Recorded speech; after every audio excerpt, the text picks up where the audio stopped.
Yes, today I wanted to give an introduction to the course that I'm teaching in about a month. That is at the Norwegian University of Science and Technology. And most of this lecture today, or not the lecture, but this introduction, is targeted at the students that will take this course. This is a course I've been running for, this is the 4th year now. And if you're watching this video and you're not at the Norwegian University of Science and Technology, well, it might be a bit tricky to follow the course, but all the lecture notes and all the videos and everything for the supporting material is online, including the project that I force my students to go through, which is a relatively hard project. Now, nothing prevents you from actually doing that project. I'll talk about the details today. But if you wanted to, you could actually do it. All the information is open. Now, I don't know what happens if 1,000 people start to do it and start asking me questions, but maybe it would be fun to find out. So let's get started. Okay.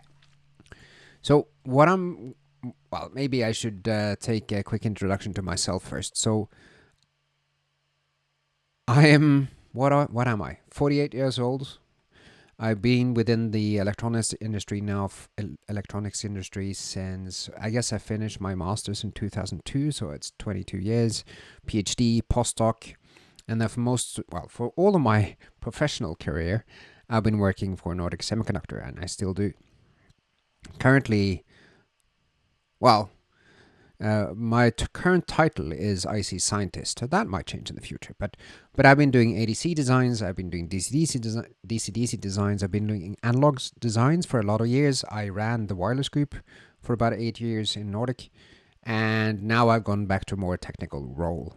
I've also been teaching at the Norwegian University of Science and Technology, or NTNU, since 2021. So, skip the teaching assistant.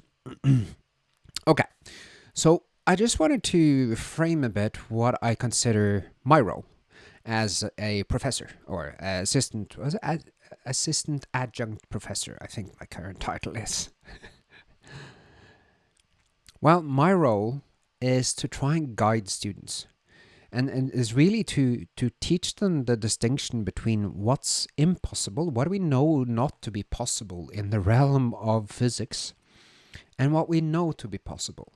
Because it is this fantastic void that is the unknown, where we have no idea whether it's possible or not, where the fun things lie. So that's where we tell our PhD students to try and go into the unknown and just figure out if something is possible. Make something possible. Make a circuit, one circuit, that actually works and demonstrates a new technique or a new ADC design or whatever it is. Make something new.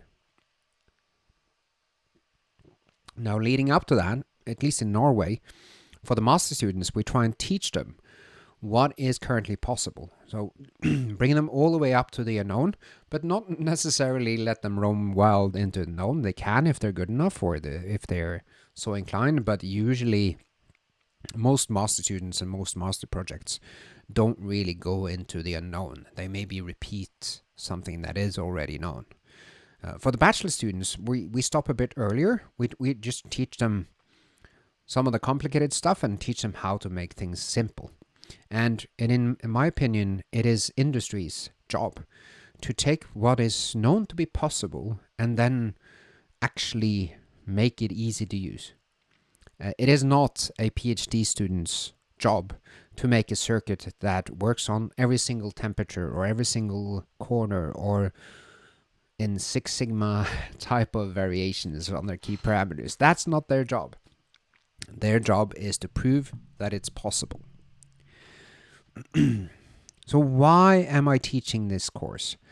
Well, I'm almost 50. Another 20 years, I probably stop working. And all the stuff that I've taught myself for the years and learned over the years will be gone. I need to offload that knowledge. And Well, who knows? I might die before then. But I'm in a bit of a rush to document what I know and to help you learn should you choose so. So I want you to learn the skills necessary to make your own integrated circuits. And most of the course focuses on analog circuits because the real world is analog. If you go down to the most fundamental things, you will find continuous time, continuous value units. Maybe there's some string theorists, or I don't know, loop quantum gravity, or whatever the field is that says that time is discrete or whatever, quantized. But for all intents and purposes, the real world is analog. As such, there must always be analog circuits. Now, the life of most of the analog designers in the world is you make a schematic design using transistors, resistors, capacitors, inductors, if you're an RF engineer, diodes, Schmitt triggers, silicon rectifiers, if you're doing ESD. And then you use the computer to predict how the performance is going to be should you make a circuit, if you were to make a circuit. Because we know quite a bit about physics and how transistors work, and we've baked that into what we call models in the computer. So when I then make this is a comparator half circuit, it's a comparator inside a successive approximation ADC, then I can simulate it on my computer. And these days I can do that with open source tools. So what you're seeing here is the input signal into the top plate of the capacitor in a successive approximation ADC. We can see the input signal here. It gets sampled, and then there is a binary search algorithm to find the digital value. Now, usually we will do schematic design first, and then after that is completed, we will do layout, because in order to actually make the circuit, we have to instruct the factory how should they make the transistors. So we have all the sizes and stuff from our simulation, but we actually have to instruct them exactly how to make the transistors, and that is what you're looking at right now on the left side. It is these layout drawings that we have to make. So the red is the polysilicon gate, the green is actually, the green here is the top metal. You can't really see the green. The green under there, that is what's called diffusion. That's where the transistor lives. And the blue here is the lowest metal layer. So we make this sort of colored picture, and then the factory can look at those different layers or different colors and then know how to make the circuit. Now, of course, after we've done the layout, we can also get the parasitics. So what's the resistance in these lines? What's the capacitance between the blue lines? And then we can simulate again. And sometimes we have to then go all the way back to start. But once we're reasonably confident that our design is going to work, we can send it to manufacturing. We can send it through, for example, Tiny Tape Out, or through TSMC or Global Foundries or Samsung or Intel or whoever has a foundry, and we can get the circuit manufactured and get it back and then measure. So a few thoughts of future on analog design. So for the past, let's see, since about 2009, I have had a hobby of trying to find maybe a better way to make analog design. And it's really how to do it. How could we do it faster? Because there's a limitation on humans in making analog design. Maybe AI will solve everything, but I don't believe that's going to happen anytime very soon. And what I've come to is that different parts of an analog design should probably be made in different ways. When it comes to the lowest levels, like the technology that we get from the foundry, or the transistors, or what I call a cell, like a current mirror or a differential pair, I think those should be compiled. We should make a set of predefined units and then use those as Lego blocks in our designs. Now, when it comes to block level, like an op-amp, where you have large amount of analog interfaces, or maybe even something larger like a band gap, there we still need to maybe use schematic, because we need schematics in order to visualize how the system works, for our human brain to see sort of, this is how the op-amp is, this is the diff pair in the op-amp, this is the current pair, and so on. But we probably want the layout to be relatively automatic, because it is actually a waste of time to simulate your schematic. What you want to simulate is the layout, but you don't want to make the layout until you're reasonably sure that your design is going to work, because that takes time. So ideally, you would want to throw up a schematic, push a button, get the layout immediately, and then simulate on that, and sort of enable iteration, fast iteration.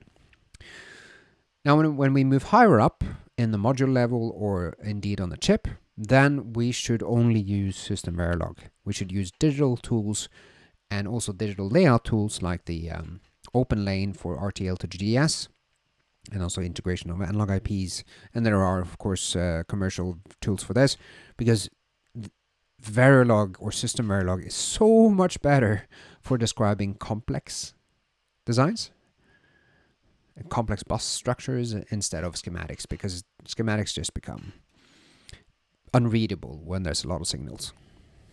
That's my opinion. There's a lot of opinions in this lecture, but take it as it is. So another guy, Peter Kinget, he also has a good paper on why the world is analog and why analog is so important. And that's why I teach it in this course.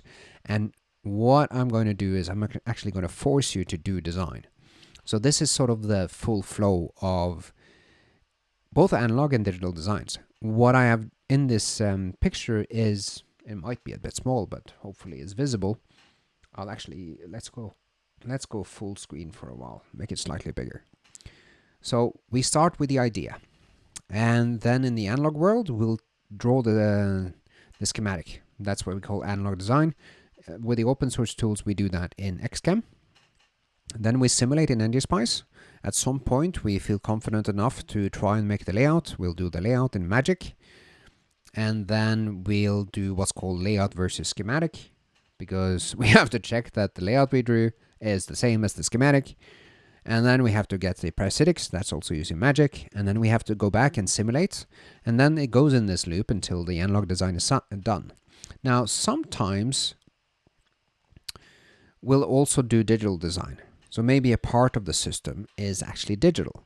In this case, we design in system Verilog, the design, and we use the digital simulators. That might be Verilog or VPP, or it might be Verilator or GTK Wave to look at the waveforms until we know it works.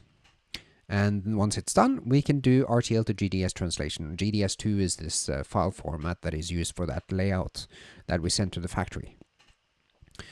Now, if we are doing what's called a mixed signal design, then you actually have to make a analog model of you have to make a system Verilog model of your analog design in order for the digital design to be able to talk to it. So that's sort of the design process of pretty much all chips. All complex chips follow this type of process. It doesn't use the same tools. We are going to be using the open source tools, but of course a company like Nordic, we use the professional tools and pay an insane amount of money for tools that can execute on the different steps here. And to be honest, the tools are not that great. So few people use them in the world that they cost a lot of money, and they do the job, but they're not like polished tools. You don't feel this warm, fuzzy feeling when you use it. It's not like VS Code that is used by so many people that most of the bugs have been ironed out, I guess. So, what would be really cool, and what I would find extremely enjoyable and satisfying, is if you, based on this course, would be able to tape out an IC. And the cool thing now is that it's not that expensive. If you're a student of mine and you actually are signed up to the NTNU course, I will pay for the tiny tape out shuttle. If you're not at NTNU and you're not part of the course, I won't pay for it, but you can pay for it yourself. So Matt Venn and his team runs this tiny tape out thing, and I would really encourage you. Let me find that. I would really encourage you to have a look there. I actually taped out on Tiny Tape Out 6 myself, so I think you can find my design. Let's see, there we go. So I taped out a successive approximation analog to digital converter, and hopefully very soon I will get a PCB. Actually, a guy has actually tested already because he has gotten a PCB. So it's possible to tape out your own chip, and that's cool. I would highly recommend that you do this. It's a fantastic learning tool. And if you're getting into IC design, actually taping out your own circuit, especially if it's analog, is a fantastic learning experience. And it is applicable for all the tools that we use in industry. So for this course, I've also made a web page. So that's Analogicus. And on this web page, you'll find the links to the videos, like this one. And for every single video, well, I'm using, in this case, actually, let me show you that. I'm using a program called DeckSet to play these slides for you. But I write all these slides in Markdown, which means that I generate also an extended version as a lecture note, where I try to fill in what I'm supposed to say. So for example, most of the stuff that I've been saying now, that's in these lecture notes. So all of the lecture notes for all the lectures, well, they might update before the date here. Right now, we're in December 2024. I might update the both the notes and the lectures if I don't agree with my past self. But they're getting quite solid, I think. So in addition to the lecture notes that you find online, you can also find the plan. So for the course, which week will we cover what? And for each of these lectures, maybe except for the refresher, there will be a corresponding video like this. And then you have the syllabus. We'll be using a book from Tony Chan and David Johns and Ken Martin. And we'll also use some Circuit for All Season papers for background information. Yes. Oh, yeah. One more thing. In addition to the lecture notes, I also make a book. Book. It's basically the lecture notes, but as a book. So let's maybe download that, and we can open it up. So you can, if you wanted to, you can read all the information about the course before we start. So here we have, I also have some introduction. So what I'm talking to right now. And we have a refresher where I go through the things that you probably should remember, but probably don't. And like current and details in diodes, where does the diode voltage come from and why does it have a negative temperature coefficient, and then about MOSFETs, not so much. So here I'm not trying to copy any other book. Equations and stuff like that you can find in any book. What I'm trying to give you is more sort of a how you should think about transistors. Because I think after 20 years, I'm starting to understand transistors. So, yeah. And a little bit about SPICE, the tutorial, that I would highly recommend. That, for my students, you have to do it. And then about integrated circuits and ESD events, references and bias, front-end and filters. This might be updated. Actually, I've been thinking about including some information on translinear circuits. Maybe I'll then include that here. I don't know. Let's see. Switch capacitor circuits, a very important type of circuits. Oversampling in sigma delta ADCs. Voltage regulation, clocks and PLL, oscillators, low power radio, that I maybe know slightly more than the average professor about, since I've been working in Nordic. And then energy sources, where can you get energy? And then some more information about system Verilog. And finally, how should my students write their project report? Really important. Okay. But feel free to have a look at that and read, and if you find problems, fix them. And if you have questions, well, you can ask. Please just send me a comment on YouTube or an email. I'll try to respond. If it grows out of manageable, well, let's see. That hasn't happened yet. This slide is just to give a highlight of what I believe that you should know if you were to make a integrated circuit completely by yourself. It's not really to go through detail now. It's just there's a lot of competences that is needed in order to make integrated circuits. So I would not recommend that you in industry try to do it by yourself. You need multiple people with different skills, maybe about 40 to 50 to maybe 100 people with slightly different skills in order to execute and actually deliver integrated circuits in high volume. It's really hard. And I'm a Python programmer. If I'm going to do something quickly in a programming language, it's going to be Python. And in Python, you have this fantastic, what is it? Is it called home? Let me try something. Python 3. No. There's supposed to be an import command. No. Supposed to be an import command, so it actually gives you this send of Python. There are ways that you should do analog design. There are right ways to do it. And maybe one of the difficult things is that it's sort of a bit philosophical. So, for example, I believe all these statements to be true for analog design. Simple is better than complex. Complex, well, we can argue if there's a difference between complex and complicated, but anything complex and complicated is not a good idea, usually. And it's really important to make things readable, because your design, you might have to go back to it in 10 years, and you need to understand how it worked.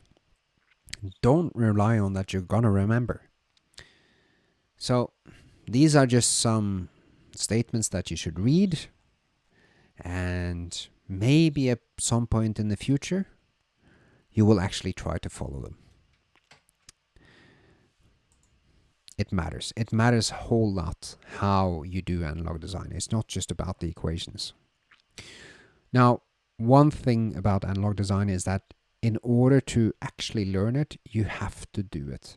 You can't read the book and expect that you actually understand it. So you need to find some problem. I'm going to give you the problem in this course, and then you have to use analog design as a tool to try and solve that problem. And that's what I'm going to try to do in this course.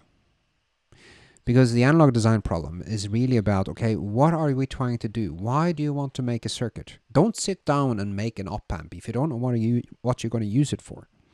Know what the problem is.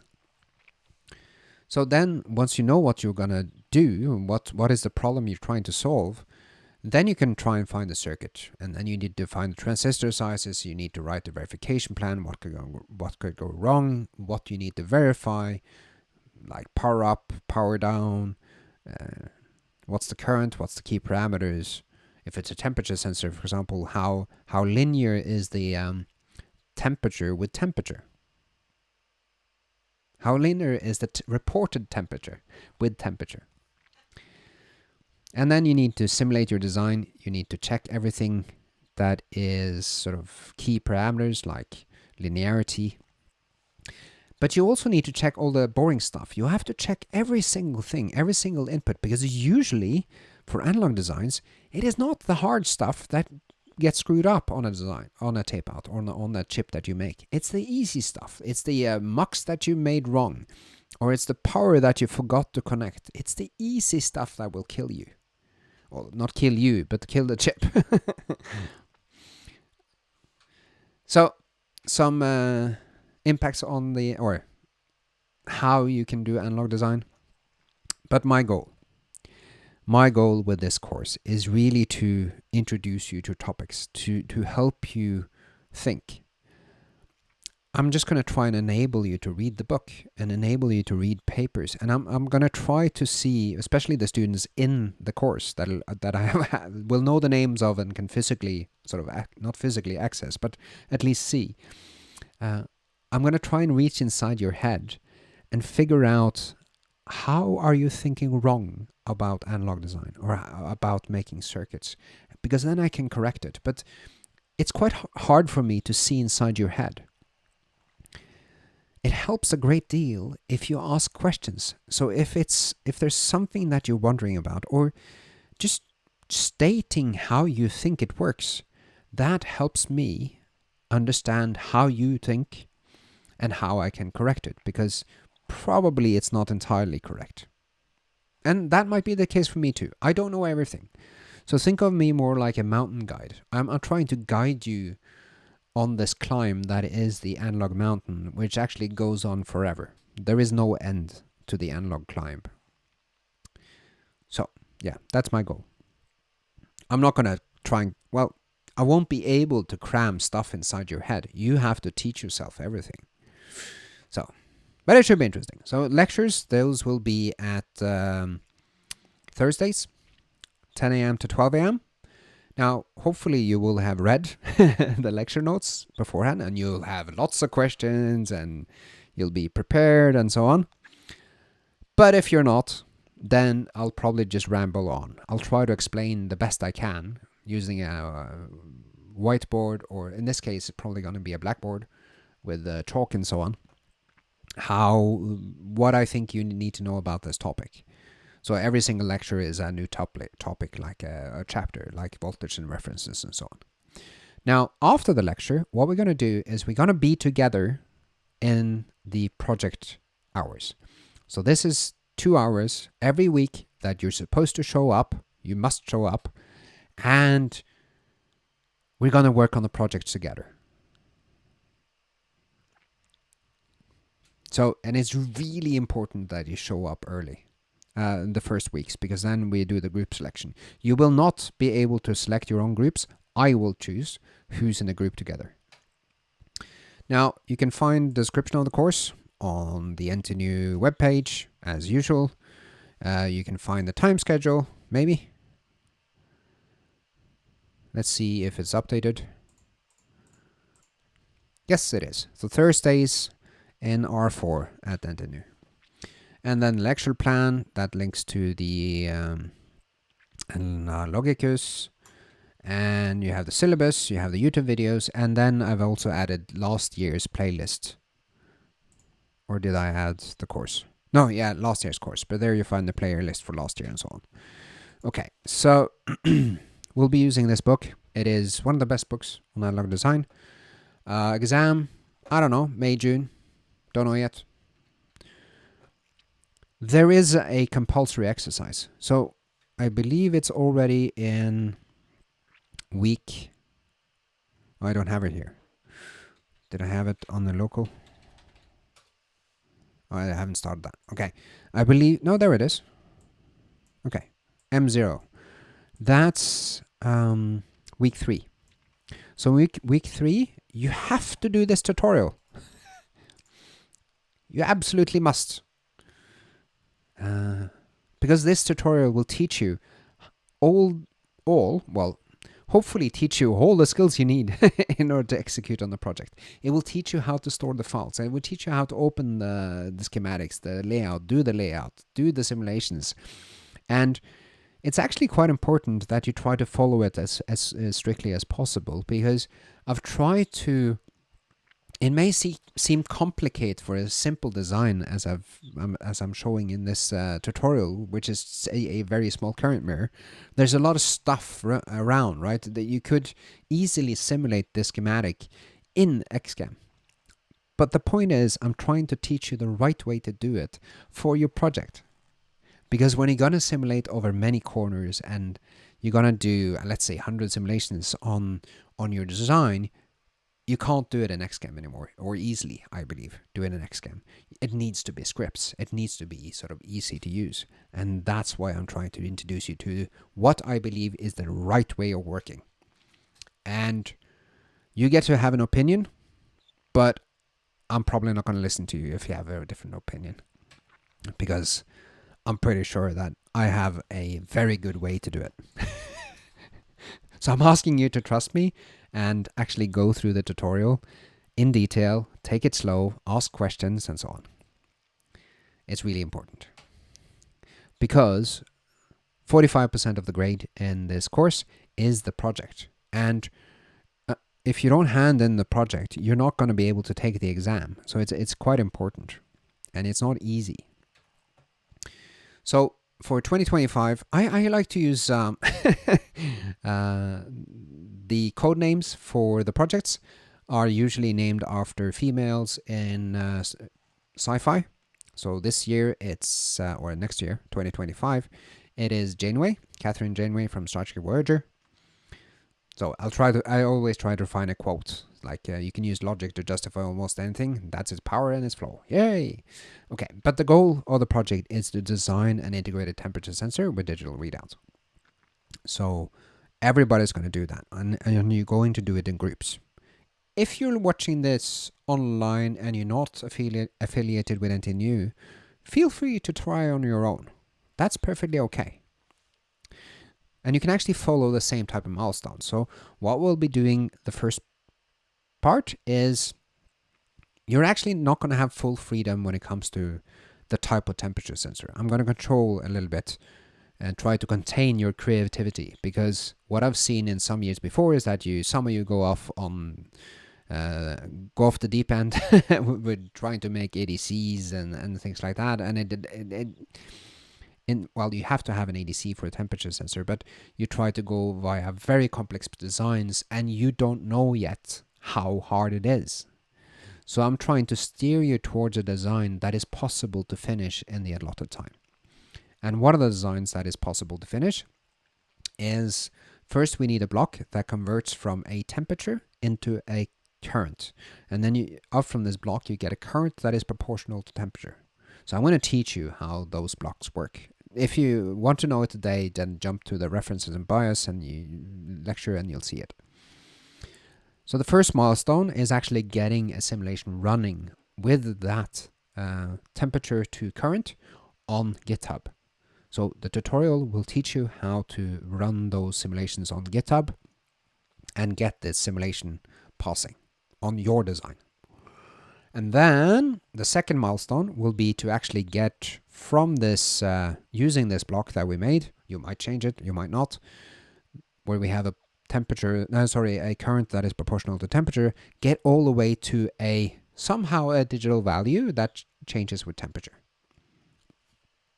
And the way the way you'll choose to do this is that you take that current that is proportional to temperature, you put it into a capacitor, which gives you a linear ramp, and then you stop that linear ramp at some point where you have a non-voltage that triggers, and it turns out then that as your current changes with temperature, your rise time of that, and the time until the comparator triggers will depend on temperature, and that's how you get your digital value.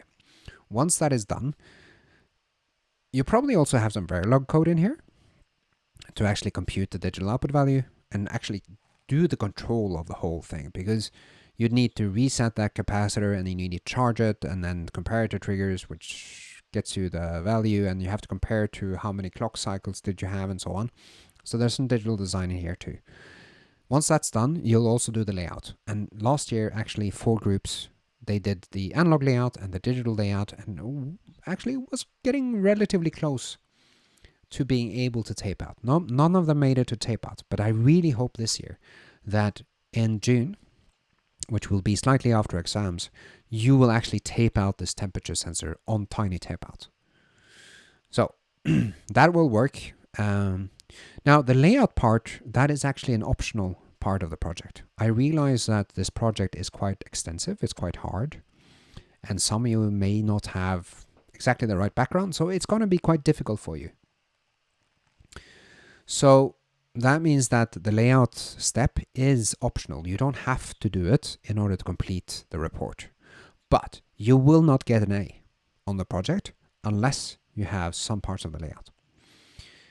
So I'll get back to the grading.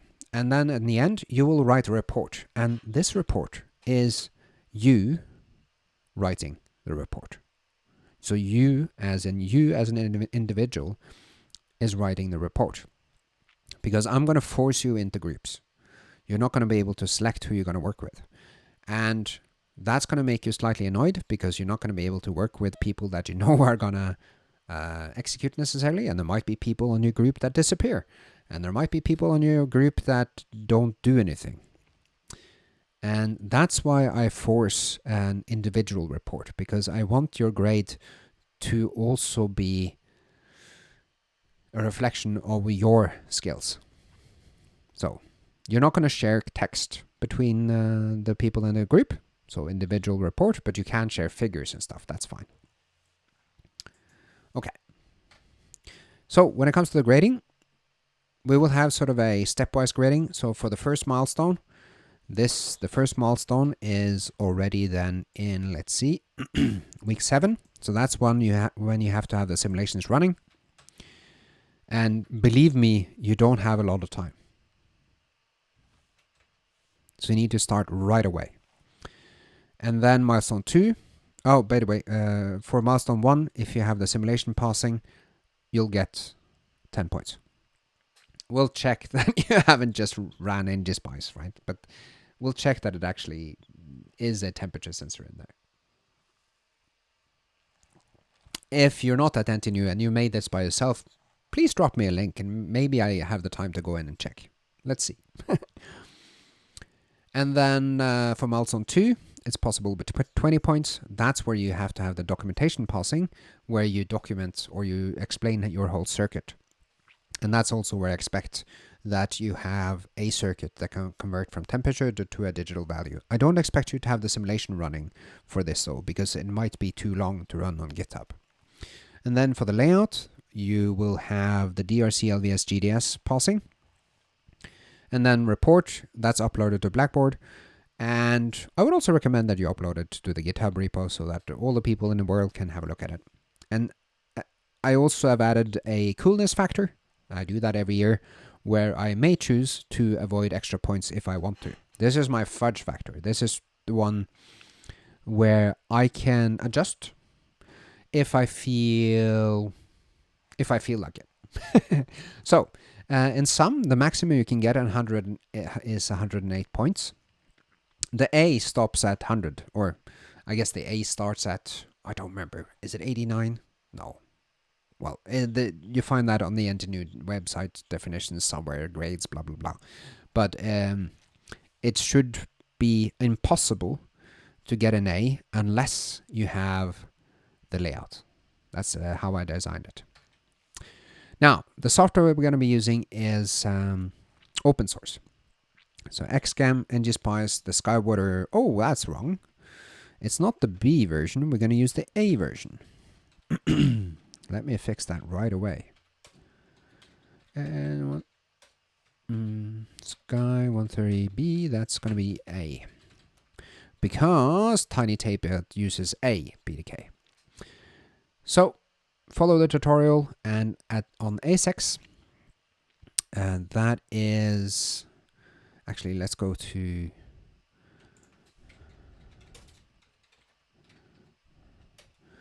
my GitHub repo. And let's go to ASICs. There we go. So this is a sort of collection of IPs. It doesn't look like there's a lot. It only has the technology and so on. But actually inside this config YAML, we have a lot of different IPs. So there are some tools that are written, like the 6Sim that we use for simulation, and then the technology libraries for Sky 130A. We have the first year projects, which was called Sun. That actually we did in Cadence or closed source tools, so there's not much design there available. In Ripley, we did move to open source, but none of the students actually made it to a Git repo. And then on Connor, so last year, then we did actually have a few students. And I have all the projects that got somewhere, but I've excluded most of them, simply because none of them are... So that's excluded because it's not okay, it's missing files, and it was insanely large, the last one. So I've just included one of the projects. So here is actually a project from last year where you can go and have a look how they did it, right? So you have ability to stand on somebody else's shoulders here. You don't have to invent everything by yourself. And then we have the Janeway stuff. Right, let's go back to here. So that's ASICs. Now, if you're used to using, I don't know, pick a tool that's really good, VS Code, Photoshop, something that's really polished, don't expect that the idiot tools are like that. The great thing about the open source tools, though, is that if you don't like how they do stuff, you can modify it, you can change it, you can compile it again. And you will have to install the tools yourself on your PC.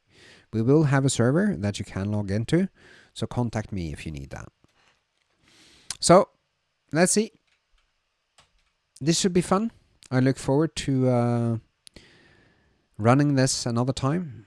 I try to improve it slightly every year to sort of weed out the bugs, and I think I'm getting closer now. So this should be fun. Hopefully you learn a lot. And if you're not at NTNU, well, feel free to do the project anyway and drop me a link. Yeah, I can't promise I'm going to look at it, but it would be cool. It'd be really cool. Okay, have a fantastic day.